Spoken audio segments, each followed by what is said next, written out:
Good afternoon, ladies and gentlemen. Welcome to the White House. This is your daily briefing.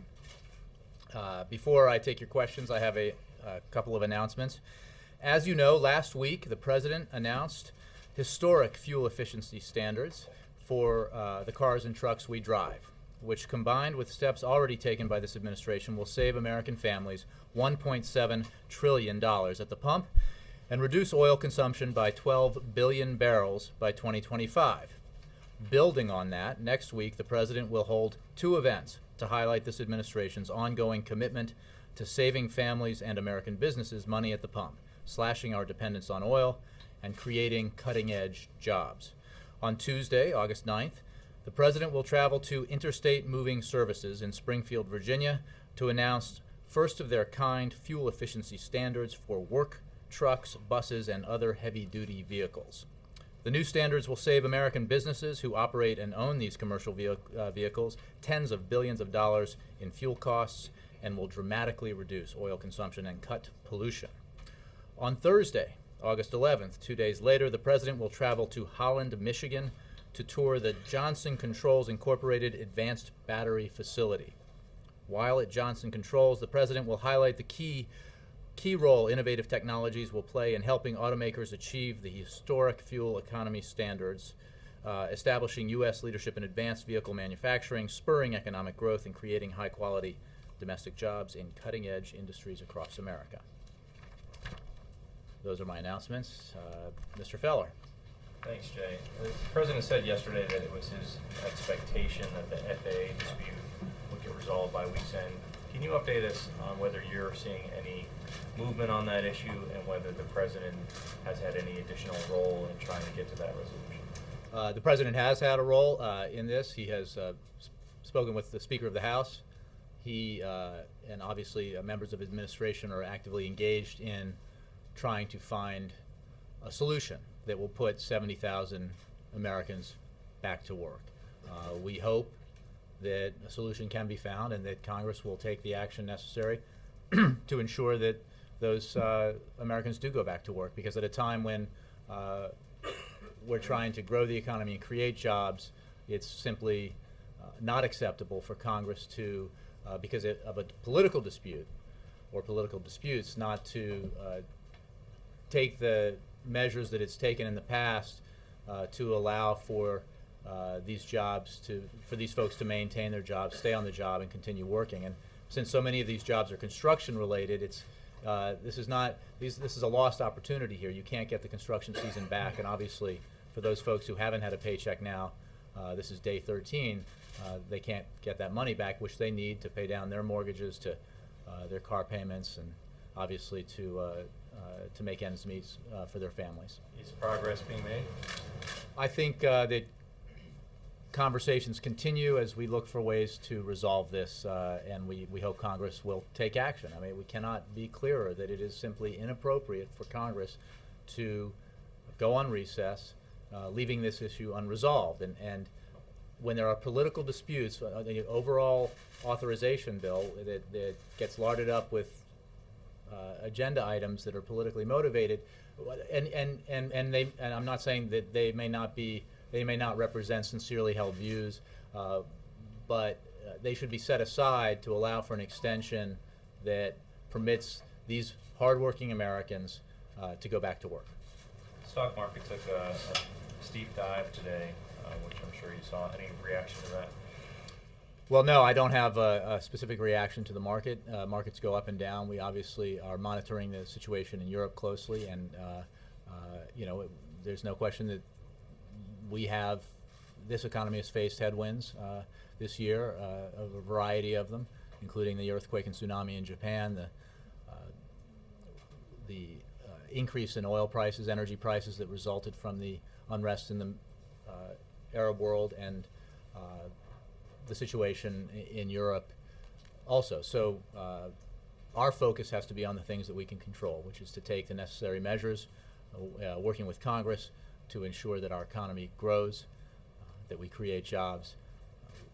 We took an important step towards creating economic certainty here in this country by resolving the debt ceiling crisis earlier this week, and we need but these are big issues, and our work is not done, and we need to continue to focus on what we can do to ensure that our economy grows and that it creates jobs. Any details on what kind of birthday bash you're planning to throw the president today? I think, as has been out there, the senior staff will toast the president later today to mark his 50th birthday with him, and then he will have there will be a birthday gathering with friends and family this evening. I don't anticipate that, no. Is this market drop, Jay, is it have anything to do with the debt deal as far as you're concerned? I'm just not qualified to make that analysis. I haven't heard that, and I don't see that reflected in some of the reports. In fact, I think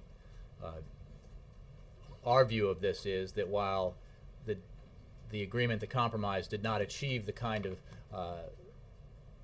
supersized deficit reduction that we sought, it did end the uncertainty around the perception, the possibility that the United States might default on its obligations for its first time. That was a good thing. It made clear, a major accomplishment in this was that in the final days here, the Republicans were insisting that whatever process that became law would force another vote on the raising the debt ceiling, another clash and conflict over this that would create more uncertainty in the next 6 months. The president adamantly opposed that and ensured that this compromise extended the debt ceiling into 2013. It also has upfront deficit reduction of $1 trillion and sets up a mechanism for another $1.5 trillion in deficit reduction. So we think these measures, while not enough, are positive and should have a positive impact on the economy. There are a lot of reports out there today about Secretary Geithner. Can you shed any light on is he expected to stay on now, or he's being asked to stay? What exactly? Well, as Secretary Geithner has said, he hasn't decided when he will leave, and he has said he will be here for the foreseeable future. So I point you to those comments. That's what he tells us, and he's obviously a key member of the economic team. His service has been extremely valuable to the president, to the administration, to the country. But I don't have any more information on that for you. Yes. Larry Summers in the Washington Post yesterday suggested that the economy had a 1 in 3 chance of heading back into a recession. Mm-hmm. Does the president share that view? I was asked about this yesterday, and I no, that's okay. I don't. Again, that's a piece of economic analysis. We believe that the president believes that the economy will continue to grow, that the economy will continue to create jobs, and that we need to do everything we can to enhance that growth and enhance that job creation. Well, I pointed out yesterday that it's certainly the case, and this is an observation about outside analysts who continue to believe that the economy will grow in the second half of this year, and then we need to just focus on the things we can focus on, which is to take the measures necessary to spur economic growth and job creation. I believe the Dow has gone down. Obviously, the day's not over, but I believe the Dow has gone down now more than during that controversial TARP vote. And analysts are saying that the reason that this is happening is because of uncertainty about the American economy, that we are entering a double-dip recession, or at the very least, a period of real softness and weakness for the U.S. economy. Mm-hmm. What is the administration doing? Well, the analysis I saw today was not about the American economy, particularly in terms of what's happening. But there are obviously there are a lot of global issues that affect the global economy and that obviously affect the American economy. We strongly believe, as I've said, that we will continue to grow and we will continue to create jobs, and we need to take the measures necessary to do that. We have encountered in this calendar year a number of economic headwinds that could not have been foreseen. The tsunami and earthquake and tsunami in Japan that disrupted global supply chains, the unrest in the Middle East, which had an impact on oil prices, and the situation in Europe. So obviously that has hurt the economy globally and has slowed growth and job creation, but we believe that growth and job creation will continue. But what is the president doing? What is? We know that he went to he went to fundraisers last night. What is he doing today? What is he doing? What is he doing? The president has worked Congress about all the stuff that needs to be done to help create That's jobs. right, And, and this needs to take Congress place, has and then he within flew it. off to Chicago. What is Congress he doing has. today? The president is having meetings with his senior staff. The president has called on Congress to move quickly on things that have bipartisan support and are in Congress's lap. So the same The stuff trade. he was doing a couple months ago, calling on Congress to pass things. Congress has the power to pass legislation that the president can sign. The actions that it can take could create more jobs right now if it passed the patent reform, if it passed the free trade agreements. And as you know, there are other issues that the president encourages and will push hard for the Congress to take up when it returns from its recess, including extension of the payroll tax cut, which has this year put an additional $1,000 in the pockets of every American or typical American family. And he believes we need to do that again next year because that assists those families in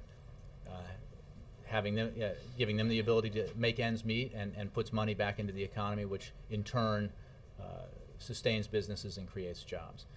And he will continue to come up with and propose measures that we in Washington together can take to spur further economic growth and job creation. Has he called Mitch McConnell? Has he called John Boehner? Is he working on things that they can do? If Jake, I know you weren't here yesterday, but I know you were here for most of the days before that when this president and those leaders and others worked 7 days a week to avert a major economic crisis in this country that would have always made. saying the president can walk and chew gum at the same time. I'm asking you. But are you asking me? What is he doing? He is Other than focused. calling on Congress to pass things that you've been calling on Congress to pass for months. What is he doing to help the economy? He is working very closely with his senior economic advisors to come up with new proposals to help advance growth and job creation. He is working with members of Congress to help advance growth and job creation, and he will continue to do that. There are things that Congress can do now to create jobs, and they should. There are things that Congress will be able to do when they return from recess to help create jobs and spur growth, and they should. And he looks forward to working with Congress to do that.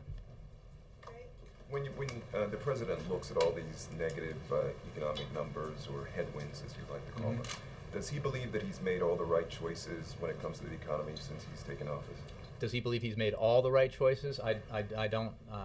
I haven't asked him, but I'm sure that he would say that there are always things that, in hindsight, you might have done a little differently. The simple fact of the matter is, as I know everyone in this room knows, that the recession that this country faced when this president took office was the worst since the Great Depression. And when he took office, there were many analysts who believed that we were going to go back to another Great Depression, that we could see levels of unemployment that rivaled the Great Depression, that we could see global economic collapse, we could see the necessity of nationalizing the banks, that whole industries would go under. That's the world we lived in when this president was sworn into office.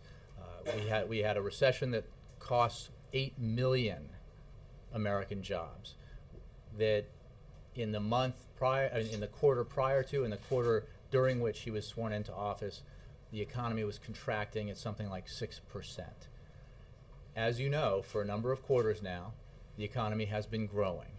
For over 15 months, private sector jobs have been created, more than 2 million private sector jobs. None of this is enough, because 2.1 million private sector jobs is only a portion of the 8 million jobs that were lost by the recession that this president inherited, which is why he has worked so hard, why he has taken measures like he did against a lot of advice, and against the advice of a lot of folks now who have to explain why it was okay with them to lose the 1 million jobs in America that the auto industry would have lost had this president not moved to save the domestic auto industry. the measures that he took to stabilize our financial system and our banking system, and obviously the measures he took to begin the recovery in this country.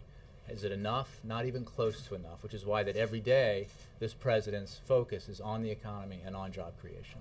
But just to continue on Jake's thought, then, what else can the president do? I mean, he does make, we hear often from the podium here that he's making calls, that Congress needs to do more.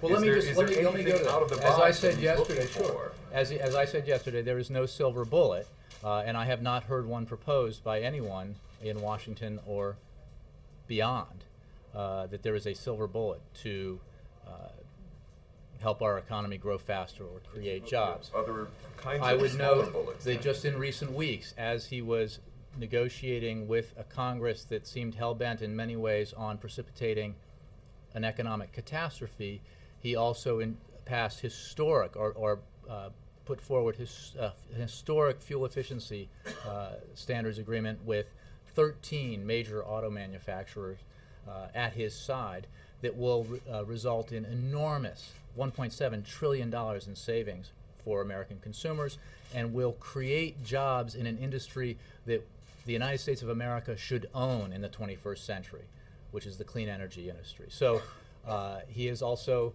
he took a measure to allow for mortgage forbearance for the unemployed to help those folks who are unemployed stay in their houses by giving them additional forbearance in paying their mortgages. So there are small things, medium-sized things, and big things that this president has done and will continue to do and will look forward to doing, and he will work with Congress to do all of them.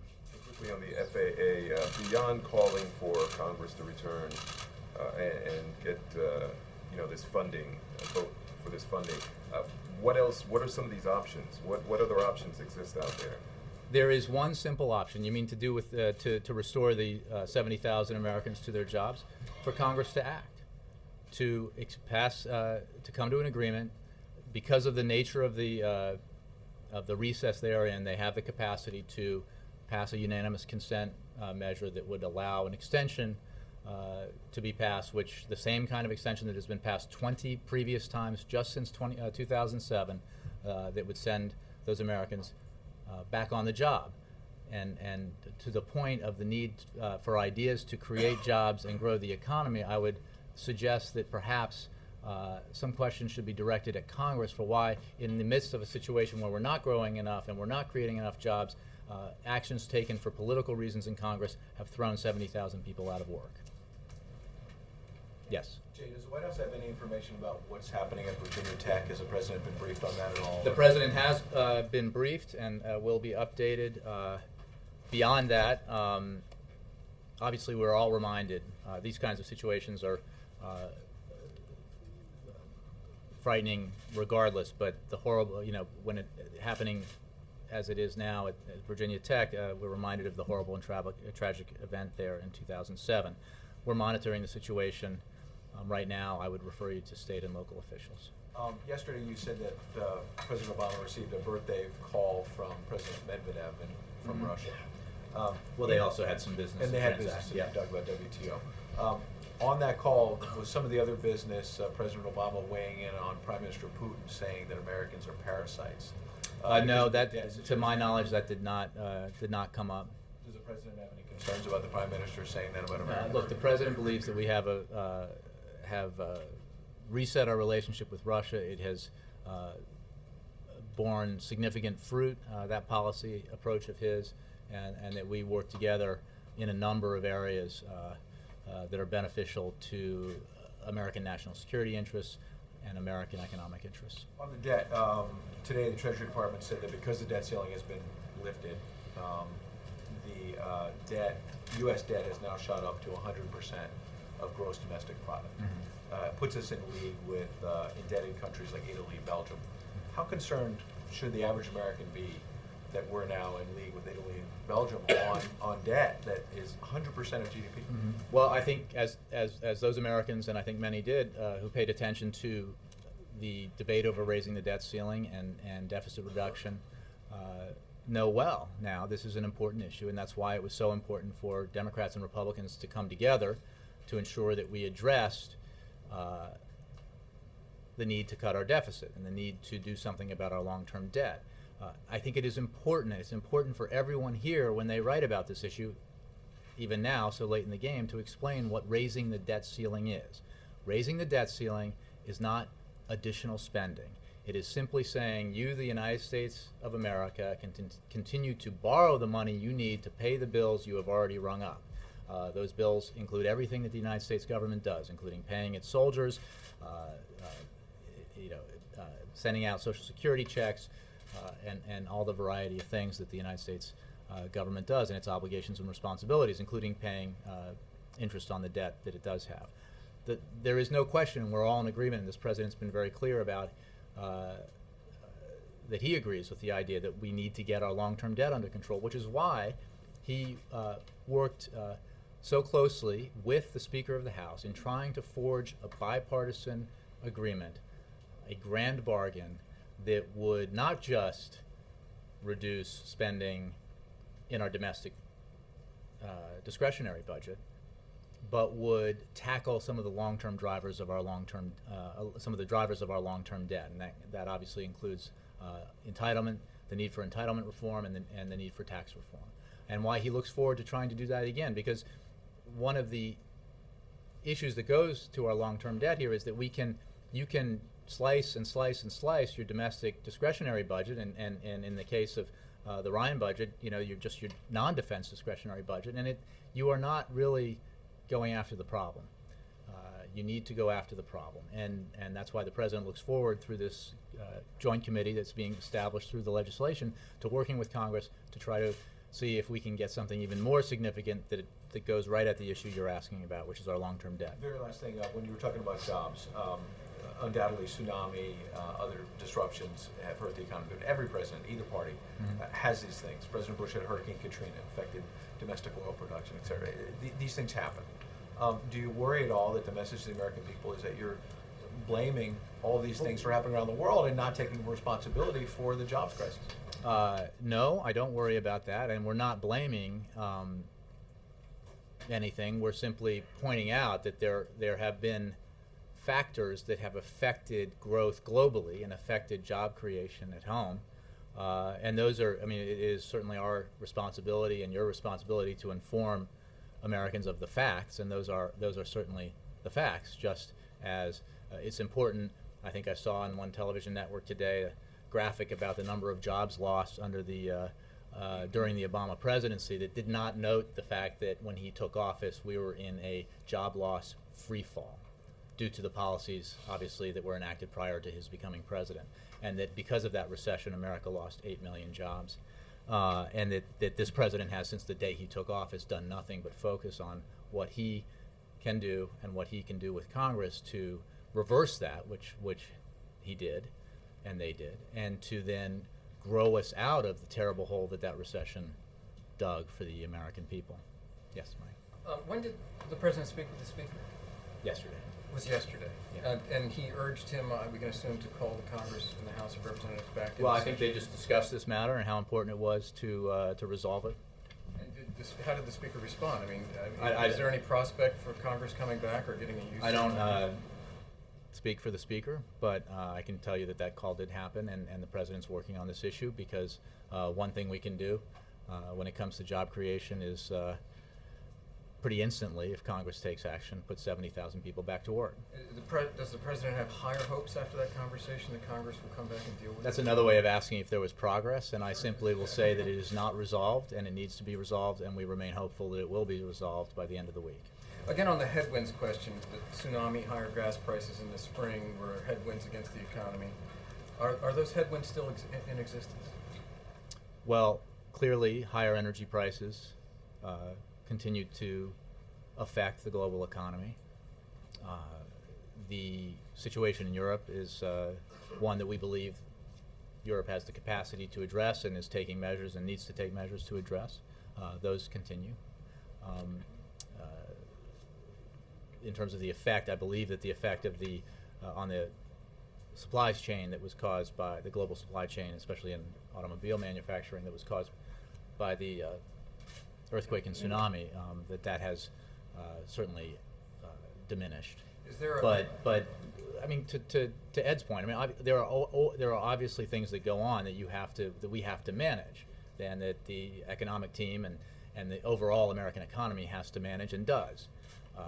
And then we focus on the things that we can do to mitigate the headwinds and to allow the economy to grow. Well, given all that, is there an expectation by the president or among his top economic advisors of when the unemployment numbers obviously come out for July tomorrow? Is there an expectation among the top level folks here of when the unemployment rate will begin to go down? Well, I won't get into the business of forecasting unemployment figures or job growth figures, except to say that we need to work together to drive employment up and drive growth up, and that if we do that, if we do the things that we can to build a foundation for solid economic growth, to make the investments, for example, that in education and innovation and infrastructure that allow for economic growth and create jobs, do the things like he's done with this historic fuel efficiency standards agreement to give a further boost to an industry that will be so vital globally and that America should own in the 21st century, that we will see the kind of growth and job creation that we need. Hey, Carol? Sort of to follow on that, I mean, why should Americans believe that the White House can create jobs when the unemployment rate has been so stagnant and the record is sort of anemic? Well, the White House doesn't create jobs. The government, together, White House, Congress, creates policies that allow for greater job creation, and that can be through tax cuts, for example, for working Americans. Everyone who works pays a payroll tax, and the tax cut that this president pushed for 1 year, for this calendar year, he's pushing for it to be extended next year. He can work to do the things that I just talked about in terms of fuel efficiency standards or clean energy investments. He very much supports the creation of an infrastructure bank, which has bipartisan support, which would leverage very relatively minimal amount of taxpayer dollars to allow private companies to hire folks to rebuild our infrastructure, which in turn will help create a more solid foundation for economic growth and job creation. But as I said yesterday, there's obviously not one single measure that solves this problem. And we can also do what this president has done, which is cut taxes for small businesses 17 times, because small businesses are the greatest job creators in this economy. So he looks forward to finding other ways that we can do that. I guess what I'm saying is the president has been talking about this, as you said, since he came into office, and the results haven't been what you guys have wanted them to be, or what Americans have wanted them to be. Which is why we have to keep and working.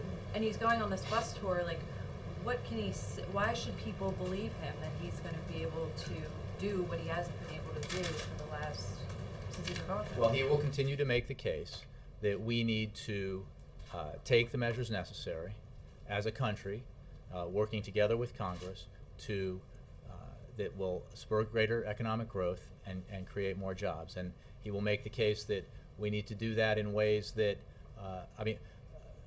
economic plans we've seen from others basically include sustaining or expanding tax cuts for the wealthiest Americans, sustaining or expanding subsidies for industries making record profits, slashing spending in programs that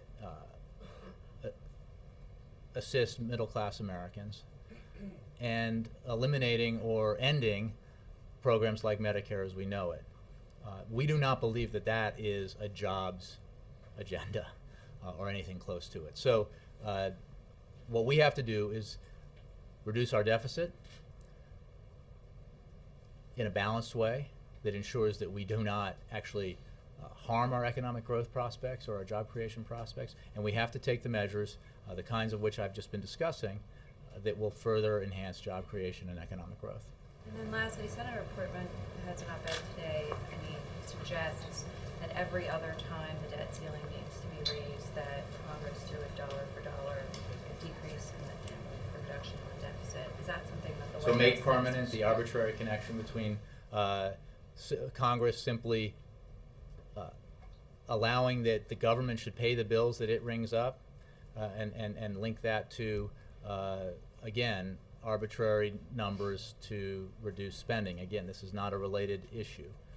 I would expect that we do not think that would be a good idea or particularly helpful to economic growth or job creation. Jay, following up on something you said a few minutes ago, you said the president had small, medium, and large options to deal with the economic challenges. Given the reality, the political reality that we just saw play out in this debt and deficit debate, which one of those options are on the table for him? Well, I think I gave some examples of things that were smaller in scale but will assist, for example, people who are unemployed, often, if not always, through no fault of their own, who are struggling to stay in their houses, and we instituted a program that would allow for more forbearance, loan forbearance. Passing a payroll tax cut, I think, is small by no one's estimation, and if you're an American family that has an extra $1,000 this year because of it, you do not consider it a small thing. And there are other things that we continue to look to do. Passing free trade agreements, passing patent reform, creating an infrastructure bank. If Congress does that together in a bipartisan way, we could leverage a small amount of public money to spur private investment and private hiring to put people to work right away, repairing roads, building roads, bridges, and airports. These are the kinds of things that we can do working together in a way that is mindful of the fact that we have to be very careful stewards of federal dollars, because we have to be careful about our deficits and spend our dollars wisely. We have to make sure that the programs that we do fund are effective and that they're doing what they're supposed to do and providing the benefits they're supposed to provide. We have to make sure that, for example, as we reduce our Pentagon spending, we do it in a way that maintains our full national security capacities. But if we do all these things at once, and that's why I mean what I mean when I say that there is no single, no one measure you can take that answers the mail in all these cases. But if you do them all together, you will see more positive economic growth, more positive job creation. One sort of economic logistical question, unless I've missed it, we haven't seen the mid-session review yet. When is that coming out? I haven't asked anybody about that. I'll have to get back to you on It it. usually comes out by now. I'll have to check. Yeah. Well, I'll get back to you on it. Just delete it, please. Yeah. The president had said the other day that he was going to be talking about new measures in addition to free trade agreements, patent reform, everything else that we've been hearing. Is there a timeline for that? And also, is an employer payroll tax cut on the table, and also new housing measures? We're looking at a variety of options, Juliana, and actions that could be taken to spur growth, spur job creation. I'm not going to get into specifics about what they may be. We obviously only days ago settled what had become a near crisis situation in terms of resolving the debt ceiling dispute, and you can expect the president to be speaking about these issues in coming days and weeks. So I don't have a specific day for you or a specific proposal to put to you. But housing assistance, the payroll, the employer payroll. Again, there are a lot of ideas that are under discussion, but I don't want to identify one or the other today. And also, I believe tomorrow is Austin Goolsby's last day. Is there a timeline for appointing a new, or nominating a new? I'm sure that'll be relatively soon, but I don't have a date for it. And also, with that vacancy, with questions about whether the Treasury Secretary is staying on, do you think that adds to uncertainty about the administration's economic agenda? Well, no, I don't. I mean, I think that the uncertainty about some of this stuff is driven in part by all the stories about it, and what Tim has said, Secretary Geithner has said, is that he's going to stay in his job for the foreseeable future. There is, and always has been in administrations, a fair amount of turnover. These are very demanding jobs, and that will always be the case. but the President has a lot of confidence in his economic team. Yes, let me get, yes. For me, okay. I have a few foreign policy questions. On American troops in Iraq, any decision made on whether the withdrawal will be slowed down? No, we continue to work under the status of forces agreement that we have with the Iraqi government that will result in full withdrawal of U.S. troops by the end of this year. We have said in the past that we will listen to, consider any requests that the Iraqi government might have to further our engagement with Iraq militarily, just in terms of what we might do there. But that has not been forthcoming, and we are on track to withdraw by the end of the year. If there were a slowdown, do you think the American people would tolerate that? There's no slowdown, Connie. We're on track to withdraw by the end of the year. Syria, other than the stepped-up rhetoric, any specific actions about Syria? On Syria, let's see what I can tell you.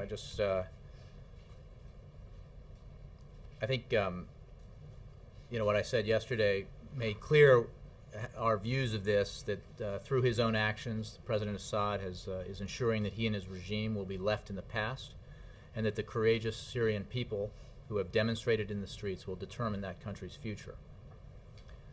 It has become very clear around the world that Assad's actions place Syria and the region on a very dangerous path. Assad is on his way out, and as Ambassador Ford said, we all need to be thinking about the day after Assad, because Syria's 23 million citizens already are. Finally, any observations on the domestic turmoil in Israel? I don't have any comment on that. I refer you to the State Department. And follow up on that. On Syria, you used a very strong language and you condemn Syrian regime, obviously, but you have not used Assad should leave. Can you elaborate on that? And second quick question, Senator Lindsey Graham a couple of days ago argued that Turkey should lead a coalition of pressure on Assad. Can you please tell us, do you think Turkey is the longest border with Syria? Well, Turkey is a very close ally and partner, and we are working together with Turkey to put pressure on the Assad regime. Regarding your first question, I would simply say that in our view, it's very safe to say that Syria will be a much better place without President Assad.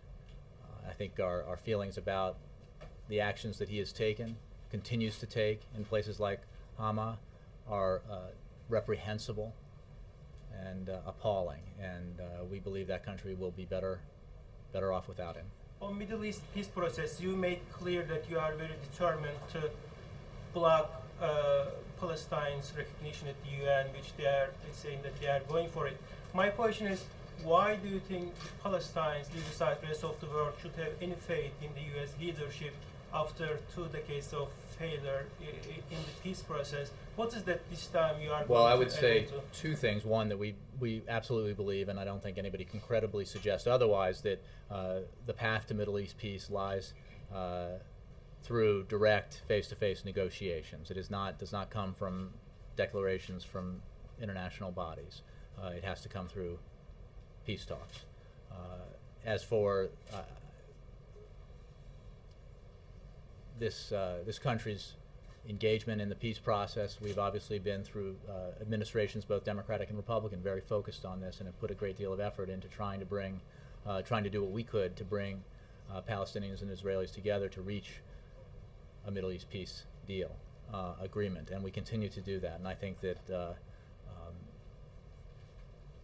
we are an important player in that, but we are obviously, in the end, it has to be the two sides that come together, negotiate, and work out an agreement that we can help facilitate with our other international partners, and we continue to work on doing that.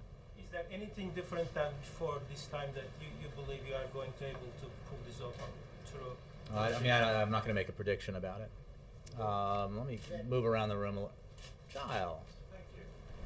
On defence cuts, does the President believe that big, long-term, up to $1 trillion worth of defense cuts are the right thing to do anyway? No. Or just, all right, let me put it another way then. Does he agree at all with his predecessor, Eisenhower, that the military-industrial complex can distort policy?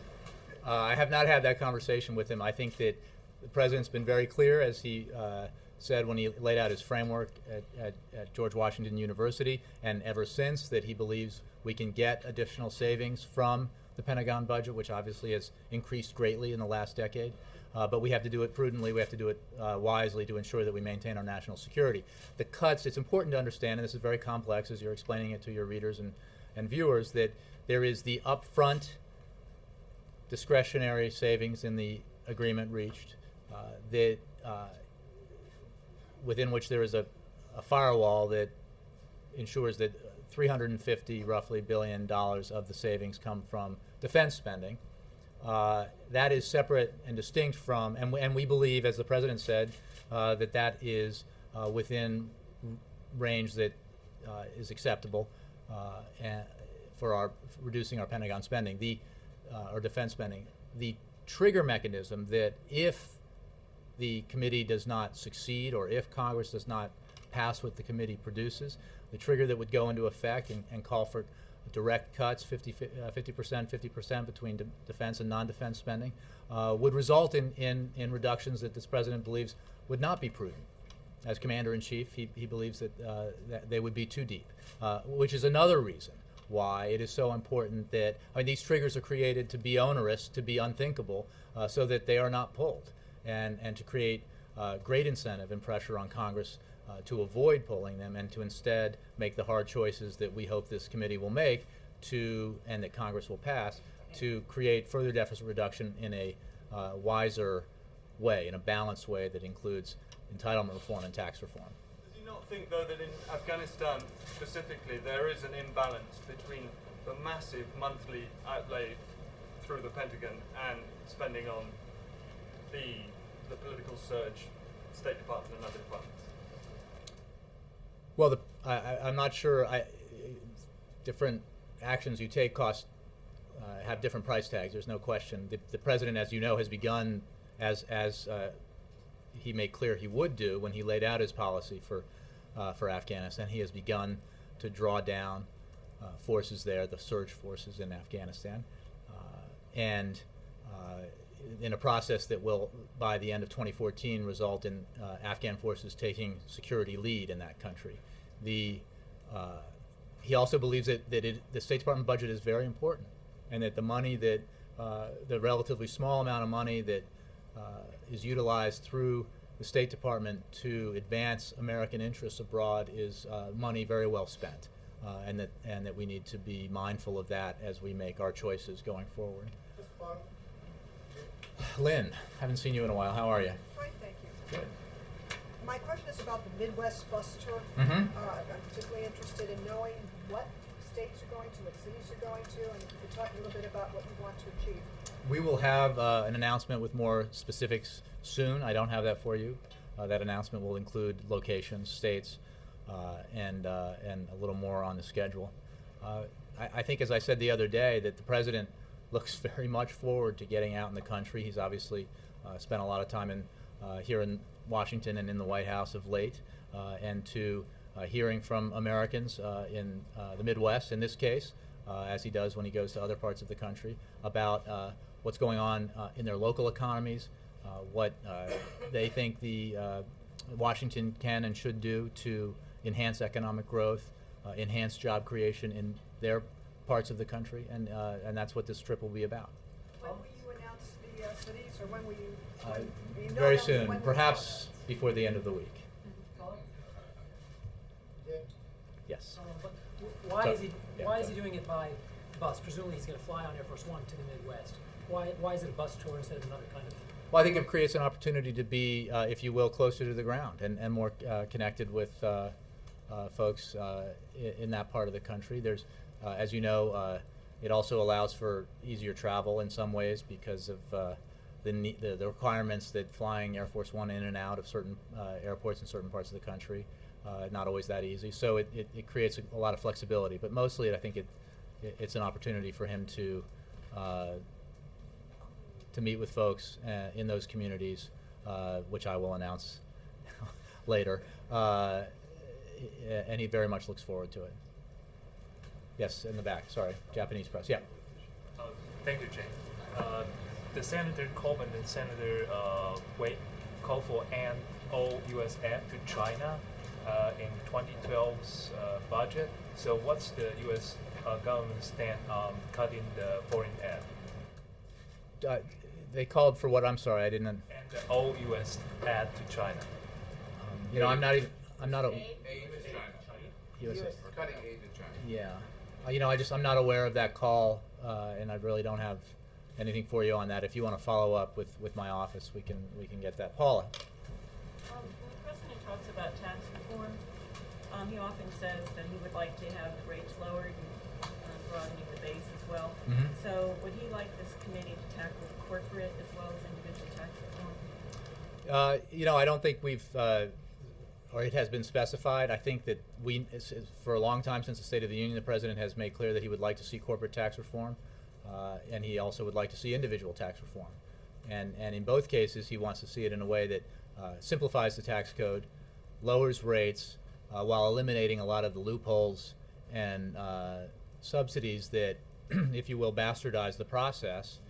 And hey, it's in the dictionary. It's that's clean. And create a situation where a lot of Americans and a lot of American businesses and industries feel that it tilts the playing field in one direction or the other, and that there's an opportunity through tax reform, both individual and corporate, to make it a fairer, more sensible system for businesses and individuals. Thank you, Jay. All right. Thanks a lot, guys.